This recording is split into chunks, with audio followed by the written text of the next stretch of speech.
जय मां Saraswati recording studio सिसवा।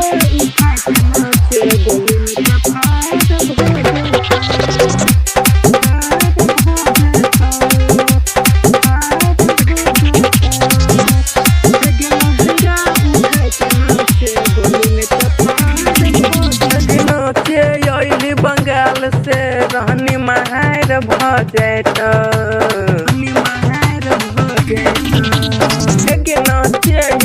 बंगाल से रनिया महार भजैत एगे लहंगा उठा के नाचे एगे लहंगा उठा के नाचे गोली ने दफार भजैत एगे लहंगा उठा के नाचे गोली ने दफार भजैत नाचे अइली बंगाल से रहनी महार भजैत एगे नाचे अइली बंगाल से रनिया महार भजैत एगे लहंगा उठा के नाचे एगे लहंगा उठा के नाचे गोली ने दफार भजैत एगे लहंगा उठा के नाचे गोली ने दफार भजैत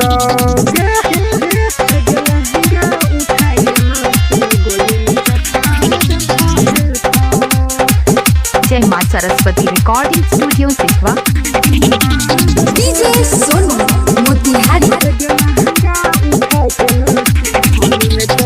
नाचे में तू कर के बहाना छोड़ा सब तोड़ी दे तो तोहर के दाना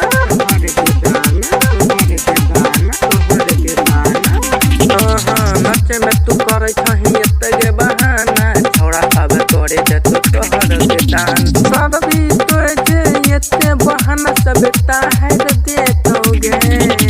सब भी तुझे ये बहाना सबता है देतोगे एगे लहंगा उठा के नाचे एगे लहंगा उठा के नाचे गोली ने दफार भजैत एगे लहंगा उठा के नाचे गोली ने दफार भजैत एगे लहंगा उठा के नाचे गोली ने दफार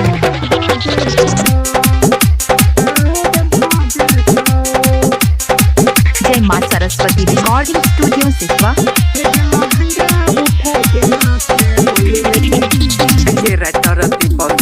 तोहरा में साटी सुबोध अमित जैसे जई तोगे खाटी